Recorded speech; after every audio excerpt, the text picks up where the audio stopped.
커트 워너는요, 아무도 주목하지 않는 미식 축구 선수였습니다. 이 사람이 프로 선수가 되기를 간절히 원했는데요. 그래서 학창 시절 내내 그 선수로 열심히 훈련을 받았는데 1994년에 이 프로 선수 선발전 드래프트를 하는데 끝까지 아무 팀도 이 사람을 지명하지 않았어요. 그래서 결국에는 팀에서 방출이 됐습니다. 이 사람이. 근데 이 사람이 이제 선수 생활에 대한 강렬한 열망이 있었는데 가정 형편이 좋지가 않았습니다. 그때 이미 이 아내와 두 명의 자녀가 있었어요. 돈이 없어가지고 슈퍼마켓에서 아르바이트를 하게 됐습니다. 그리고 집을 렌트할 돈이 없어서 부모님 집 지하실에, 이게 사람이 사는 데가 아니고 공구 같은 데를 쌓아두는 그 지하실에 그 가족들이 얹혀 사는 거예요. 근데 이런 열악한 가운데서도 그가 이제 포기하지 않고 꾸준히 운동을 했습니다. 근데 아무도 그를 알아주지 않아요. 그래서 동네에서 가장 그 하위 리그, 프로가 아닌 아마추어들이 하는 그 리그에서 그냥 열심히 하는 겁니다. 낮에는 아르바이트하고 밤에는 또 선수 훈련하고. 그러다가 마침내 3년 만에 이 일부 리그의 이 프로팀에 그 백업 선수로, 주전 선수가 아니라 백업 선수로 들어가게 된 거예요. 근데 프로팀에 들어가서도 이 사람을 주목하는 사람이 아무도 없습니다. 그에게 기대를 거는 사람도 아무도 없어요. 그리고 감독도 그를 경기에 잘 내보내주지 않습니다. 그러던 중에 1999년에 이 팀이 매우 중요한 경기를 딱 앞뒀는데 갑자기 주선 선수 중에 한 명이 무릎 부상을 당한 거예요. 갑자기. 그래서 그 경기에 나갈 수 없게 된 겁니다. 그래서 감독이 할 수 없어가지고 아무도 주목하지 않는 이 백업 선수였던 커트 워너를 경기에 갑자기 투입을 하게 된 겁니다. 근데 이 커트 워너가 모두의 예상을 깨고 그 경기에서 놀라운 실력을 보여줬어요. 그러니까 그가 지치지 않는 체력으로 경기장을 막 오가면서 결국 그 경기를 이제 승리로 이끌게 된 겁니다. 그래서 그거에 딱 이제 사람들에게 인상이 받아서 그 후에 이제 감독이 계속 경기에 내보내는 거예요. 근데 나갈 때마다 경기에서 눈부신 활약을 보이는 겁니다. 그래서 결국에는 그 해에 MVP 선수가 이 사람이 됐어요. 그리고 이 사람이 은퇴 후에 이 사람이 이제 많은 업적을 쌓아서 결국은 명예의 전당이라는 곳에 선수의 이름을 딱 올리게 됐는데 이게 역사적인 기록이라고 합니다.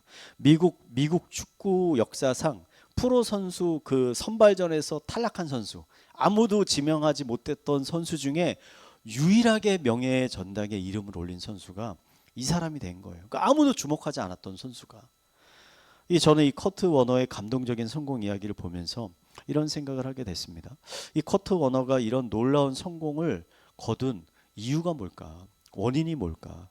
생각해 보면 여러 가지가 있겠지만 저는 가장 중요한 원인이 뭐냐면 그의 성실한 준비성이 있었다. 성실한 준비성. 그는 아무도 기대하지 않고 아무도 그를 주목하지 않을 때 꾸준히 열심히 훈련을 이어간 거예요. 언제든지 경기에 나갈 수 있는 실력과 몸을 평소에 준비하고 있었던 거죠. 그래서 기회가 주어졌을 때 그 기회를 그가 잡을 수 있었다. 여러분, 어떠한 사람이 성공을 합니까? 평소에 준비가 잘 돼 있는 사람이 성공을 합니다. 재수 좋은 사람이 성공하는 게 아니라 재수가 왔을 때 그 재수를 잡을 수 있는 준비가 돼 있는 사람이 그걸 잡게 된다는 거예요. 여러분, 영적인 싸움도 똑같습니다. 평소에 영적으로 준비가 잘 된 사람이 그 싸움에서 승리를 하게 된다는 거예요. 오늘 우리가 살펴볼 이 말씀이요, 우리의 신앙생활에서 이런 영적인 준비가 얼마나 중요한 것인지를 잘 보여주고 있는 말씀입니다. 오늘 말씀을 통해서 앞으로 나는 영적으로 잘 준비된 삶을 내가 살겠다라는 귀한 결단이 있는 은혜의 시간이 되기를 간절히 축원드립니다. 우리 옆에 분들에게도 권면합시다. 잘 준비된 사람이 됩시다. 자, 오늘 그 본문의 첫 구절을 읽어보면 어떻게 시작하냐면 이튿날 예수님이 산에서 내려오시니라고 시작을 합니다. 그러니까 오늘 사건이 일어나기 전에 예수님이 베드로, 야고보, 요한을 데리고 산에 오르신 거예요. 하루 전날 오르셨는데 어떤 일이 일어났냐면 산 위에서 갑자기 예수님의 모습이 광채로 빛나는 모습으로 놀라운 변화를 보여준 겁니다.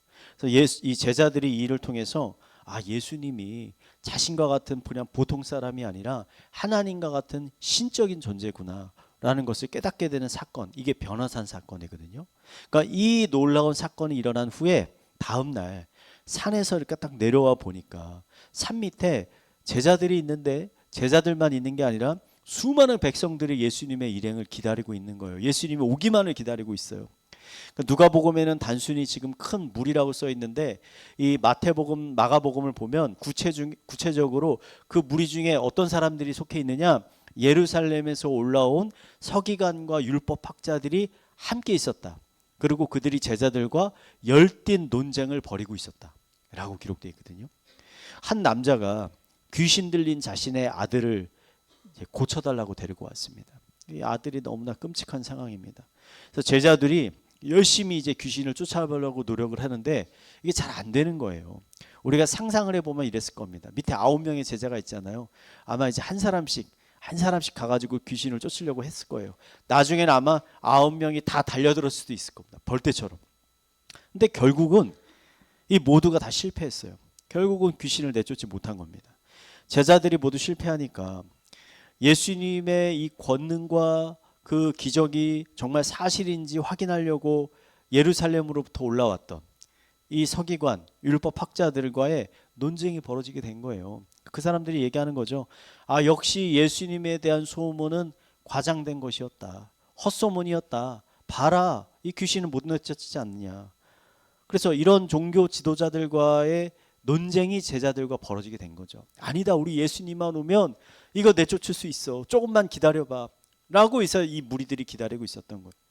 그리고 이 상황 가운데 예수님이 산에서 내려오신 거죠. 산에서 내려온 예수님을 발견한 이 아들의 아버지가 잽싸게 예수님 앞에 다가가 무릎 꿇고서 간절히 간청하는 겁니다. 예수님, 제발 제 불쌍한 아들, 이 아들 좀 고쳐주세요. 예수님의 제자들이요, 다 했는데 아무도 성공하지 못했습니다. 다 실패했습니다. 라고 간절히 예수님께 간청했습니다. 이 아버지의 간청을 들은 예수님이요, 어떻게 반응하냐면 오늘 말씀을 보니까 우리 9장 41절 한번 읽어볼까요? 9장 41절 읽겠습니다. 시작.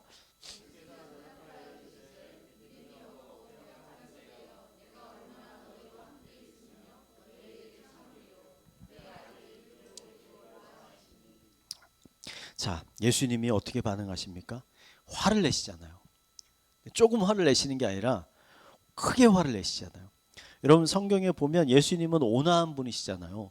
예수님 화를 자주 내시는 분이 아닙니다. 근데 예수님이 이 상황에서 화를 내셨다는 것은 그만큼 지금 예수님이 제자들에게 크게 실망하셨다는 거예요. 크게 낙심하셨다는 거죠. 그리고 이 문제가 우리들의 신앙에 있어서 매우 중요한 문제라는 것을 가르쳐 주는 겁니다. 아버지가 이제 아이를 예수님께 딱 데려오니까 예수님이 귀신아 떠나가라 명령하시는 거예요. 그러자 이 귀신이 곧바로 떠나갔어요. 그래서 귀신에게 사로잡혀 고통받던 아이가 비로소 평안을 얻게 된 겁니다.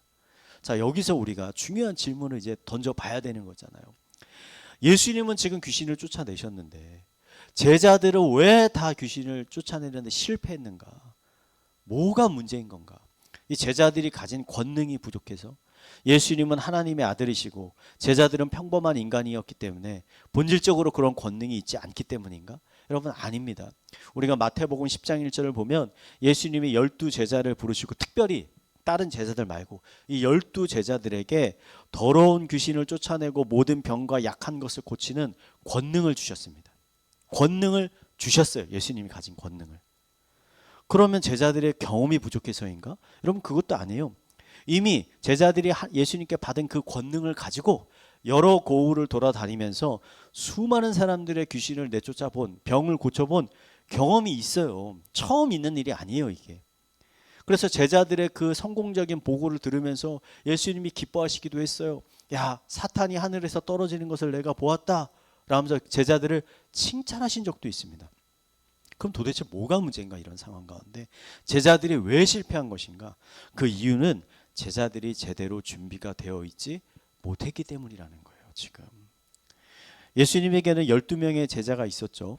근데 예수님은 그 중에서 베드로, 야고보, 요한 이 세 명을 특별하게 생각했습니다. 쉽게 말하면 이 세 사람은 수제자라고 생각한 거예요. 수제자. 베드로, 야고보, 요한. 그래서 예수님이 어떤 특별한 일을 하실 때 12제자를 다 데리고 가는 게 아니라 이 3명만 특별히 데리고 가는 경우가 많이 있었어요. 그래서 오늘 본문 전에 변화산에 올라가실 때도 특별히 이 3명만 데리고 올라가신 거예요. 9명은 산 밑에 두고. 근데 예수님이 왜 이 3명만 따로 데리고서 산에 올라가셨는가? 목적을 아는 게 중요하죠. 9장 28절을 말씀, 누가복음 9장 28절. 우리 한번 읽어보겠습니다. 시작.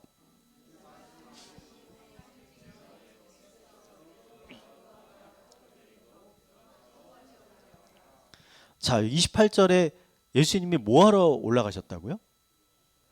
기도하기 위해서 지금 산에 올라가셨다 그랬잖아요. 기도하기 위해서.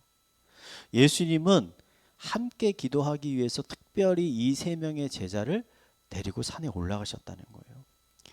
근데 9장 32절을 보면 예수님이 3명을 데리고 올라갔는데 예수님은 산에서 열심히 기도하는데 제자들은 뭘 했냐? 옆에서 기도하는 게 아니라 오히려 옆에서 3명이 자고 있었다. 잠들었다. 잠깐 기도하다가 잔 게 아니라 깊이 졸다가 아예 마음을 잡고 잤다는 거예요, 제자들이. 여러분, 성경에서 잠에 빠진다라는 것은 대부분 어떤 것을 의미하냐? 영적으로 나태한 상태를 의미하는 것입니다. 영적으로 나태하다라는 것은 시험과 유혹의 무방비 상태이거나 하나님이 그 사람에게 은혜를 부어 주셔도 그것을 제대로 붙잡지 못하는 상태를 의미하는 거예요. 은혜를 부어 주셔도 잡지를 못해요. 그거를 깨닫지를 못해요. 보지를 못하고. 성경에서 이러한 영적으로 나태한 상태에 대한 여러 가지 경고의 말씀들을 주고 계신데 그 대표적인 말씀 중에 하나가 신랑을 기다리는 10처녀의 이야기가 있어요. 예수님이 해주신 이야기가. 여러분이 이 이야기를 잘 이해하기 위해서는 이스라엘의 전통적인 결혼식에 대해서 여러분 좀 이해하실 필요가 있습니다. 여러분, 한국은요, 이 결혼을 하면 결혼식이 딱 있고 결혼식이 끝나자마자 뭘 합니까? 뷔페가 뷔페. 바로 연애가 열리잖아요. 바로 잔치 식사를 하는 거잖아요. 근데 이스라엘은 전혀 다릅니다. 이스라엘은 결혼식을 낮에 한 후에 바로 잔치와 피로연이 열리는 게 아니라 끝나면 바로 신랑과 신부가 각자 집으로 가요. 왜냐하면 여긴 너무 더워요. 낮에 잔치를 할 수가 없어요. 그래서 밤에 잔치를 하는 거예요. 그래서 각자 신랑 신부가 집으로 간 후에 낮 시간이 다 지난 후에 저녁이 되면 이제 신랑이 신부의 집으로 이제 오는 겁니다. 그래서 신부와 그 들러리들이 신랑을 기다리는 거예요. 밤에. 거긴 뭐 지금처럼 전등도 없으니까 등불을 가지고 기다리는 거겠죠. 근데 이제 이 신랑이 언제 올지 몰라요. 언제 올지 몰라. 근데 신랑이 올 때까지 끝까지 기다려야 되는데 이 10처녀의 비율을 보니까 5명은 여분의 기름을 준비했고 언제까지 기다려야 될지 모르니까 5명은 신랑이 금방 올 줄 알고 준비를 하지 않은 겁니다. 그래서 좀 있다 보니까 기름이 다 떨어졌는데도 신랑이 오지 않아. 그러니까 5명의 처녀가 어둡잖아요. 그래서 기름을 사러 간 사이에 신랑이 온 거죠. 그래서 미리 등을 들고 있었던 5명의 처녀는 신랑과 함께 그 성대한 피로연 잔치에 들어가게 됐고 기름을 사러 갔던 준비하지 못했던 그 10처녀들은 그 잔치에 참여하지 못했다. 이 이야기가 10처녀의 이야기 아닙니까? 여러분, 이 이야기의 핵심이 뭡니까? 항상 깨어서 준비하고 있는 것이 중요하다는 것을 우리에게 강조하는 거잖아요. 오늘 말씀은 그 제자들이 지금 이 준비에 실패하였다라는 것을 우리에게 가르쳐 주는 거죠. 여러분, 오늘 사건을 동일하게 기록하고 있는 이 마가복음에는 정확히 써 있어요. 제자들이 귀신을 쫓아내지 못하는 이유를 예수님께 물어요. 예수님, 우리가 왜 실패했습니까?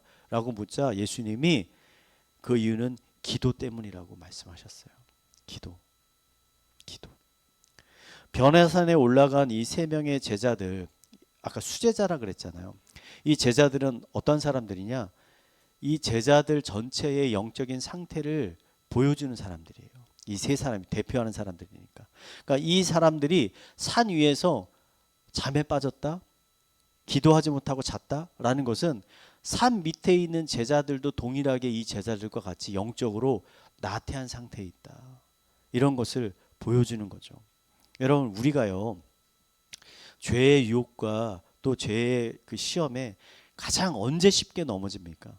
삶이 힘들고 어려울 때? 여러분, 아닙니다.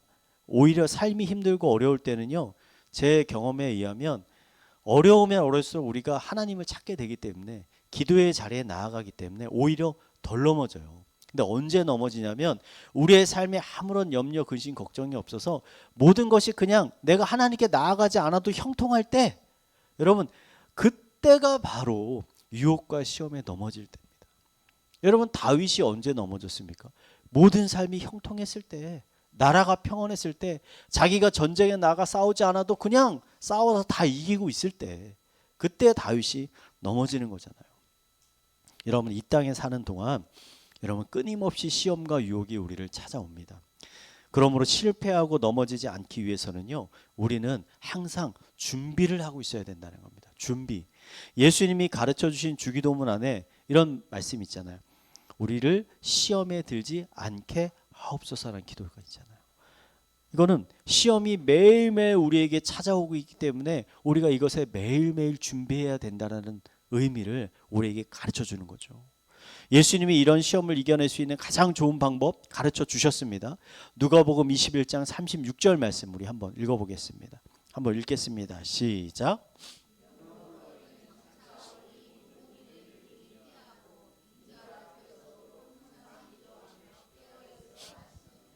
아멘. 여기 예수님이 너무나 명확하게 말씀하셨죠. 여러분, 기도하는 것이 시험과 유혹을 대비하는 가장 좋은 방법입니다. 아멘이십니까? 여러분, 기도한다는 것은 자신의 연약함을 인정하고 고백하는 것입니다. 기도한다는 것은 매 순간 하나님을 의지하며 살아간다는 것입니다. 여러분, 성경에서 깨어있다는 것은 단순히 우리가 눈을 뜨고 있다는 것이 아니라 매 순간 하나님 앞에 기도하는 삶을 살고 있다는 거예요. 이게 하나님 앞에 깨어있다는 거예요. 사랑하는 성도 여러분, 여러분 매일매일 기도하는 삶을 사시기 바랍니다. 하루에 5분 10분이라도 매일매일 기도하는 삶을 사시기 바랍니다. 여러분, 이게 듣기에는 쉬워도요, 실제로 하기에는 어렵습니다. 어려워요. 2023년에요, 한국기독신문에서 이 성도들이, 개신교 성도들의 기도 생활에 대해서 조사를 한번 했습니다. 조사 결과가 이래요. 개신교인들의 하루 평균 기도 시간이 15분에서 20분이라는 거예요. 이렇게 들으면 내가 생각했던 것보다 그래도 성도들이, 기독교인들이 기도를 많이 하고 있구나 라는 생각이 드실 수 있어요. 근데 이것은 어떤 통계냐? 매일 기도하고 있는 사람들의 평균이에요. 매일 기도하고 있는 사람들의 평균. 그러면 기도를 하고 있는지 안 하고 있는지를 물으면 어떻게 되느냐? 응답자 중에서 40%는 일주일에 단 한 번도 기도하지 않는다. 기독교인 중에 40%는 일주일에 단 한 번도 기도하지 않는 삶을 살고 있다. 자, 이것도 전 연령대를 포함한 거잖아요. 연령대별로 나누면 연령이 낮으면 낮을수록 기도하지 않는 수치가 막 올라갑니다. 60대 이상은 그래도 50%가 일주일에 한 번이라도 기도를 한다고 합니다. 40대에서 50대는 30% 정도가 기도를 한대요. 20대에서 30대는 10%만 일주일에 짧은 시간이라도 기도를 한다는 겁니다. 여러분, 이 통계가 뭘 보여줍니까? 많은 기독교인들이 전혀 기도하지 않는 삶을 살고 있다. 전혀 기도하지 않는 삶을 살고 있다. 여러분, 꾸준히 기도하는 것 절대 쉬운 일이 아닙니다. 특별히 평소에 기도하지 않던 사람이 갑자기 기도하는 거 더 어려운 일입니다. 물리학 용어 중에 여러분, 관성의 법칙이라는 게 있어요. 관성의 법칙 뭡니까? 외부에서 힘이 가해지지 않는 한 모든 물체는 자기의 지금 현대 상태를 유지하려는 경향이 있다는 거예요. 그러니까 물컵이 있잖아요. 이 물컵을 그냥 놔두면 이 물컵은 그냥 계속 이 자리에 있고 싶어 하는 거예요. 제가 이거 물컵을 들어서 이렇게 마시지 않는 한 물컵은 계속 이 탁상 위에 그냥 있고 싶어 한다는 거예요. 이게 우리 인간에게도 그대로 적용되는 거죠. 사람들은요, 어떻습니까? 현재 자기가 살고 있는 라이프 스타일을 그대로 유지하려는 경향이 있다는 거예요. 경향이. 외부에서 어떤 큰 자극과 충격이 오지 않는 이상 대부분의 사람들은 지금 있는 그대로 살아갑니다. 그대로 살아갑니다. 이 법칙을 우리의 신앙에 적용하면 평소에 기도하지 않는 사람은 어떤 특별한 자극과 충격이 있지 않는 이상 이 사람 계속 기도하지 않는다는 거예요. 계속 말씀 보지 않는다라는 거예요. 그래서 기도하지 않던 사람이, 말씀 보지 않던 사람이 기도하는 삶, 말씀 보는 삶을 살기 위해선 뭐가 필요해요? 충격이 필요해요. 충격이. 이거 없이는 그 사람이 절대 시작하지 않는다는 거예요. 목사님, 그러면 어떻게 해야 되나요? 수련회나 기도원 같은 데 가서 막 불을 받아야 뭔가 변해서 시작이 되나요? 아주 가끔 그런 분도 계시죠. 근데 저는 이거보다 더 좋은 방법이 있다고 생각합니다. 그것은 아주 자그마한 데서부터 시작하는 거예요. 자그마한 데서. 짧은 기도로 시작하는 겁니다. 짧은 기도. 예를 들어 밤에 잠자리에 들기 전에 짧게 몇 분만이라도 기도를 시작하는 거예요. 출근해서 차를 탈 때, 운전을 시작할 때 짧게 기도하는 겁니다. 버스나 지하철을 탈 때 하루를 위해서 짧게 기도하는 겁니다. 기도의 내용이 잘 기억나지 않으면 내가 뭘 기도해야 될지 모르겠다. 괜찮아요. 그러면 주기도문의 의미를 음미하면서 천천히 주기도문으로 기도하셔도 돼요. 괜찮습니다. 매우 간단하고 심플한 것들이지만 여러분, 이게 우리 몸에 조금씩 익숙해져서 그게 습관이 되기 시작하면 결국 이게 나중에 우리의 신앙과 삶에 큰 충격을 한번 탁 주게 된다는 거예요. 그럴 때 멈추어 있던 우리의 기도의 바퀴가, 말씀의 바퀴가 조금씩 움직이기 시작하게 된다는 겁니다. 여러분, 기도를 전혀 하지 않던 사람이 하루에 갑자기 30분, 1시간씩 기도하는 거 불가능한 일입니다. 이렇게 못합니다. 여러분, 작게 시작하시기 바랍니다. 그래야 중간에 포기하지 않고 우리가 꾸준히 오래 할 수 있습니다. 우리 옆에 분들에게 이렇게 한번 권면합시다. 늘 기도하는 사람이 됩시다. 네. 이 사건을요, 이 경험하고도요, 이 제자들이 이때 제대로 교훈을 얻지 못합니다. 그래서 나중에 또다시 똑같은 실패를 경험하게 됩니다.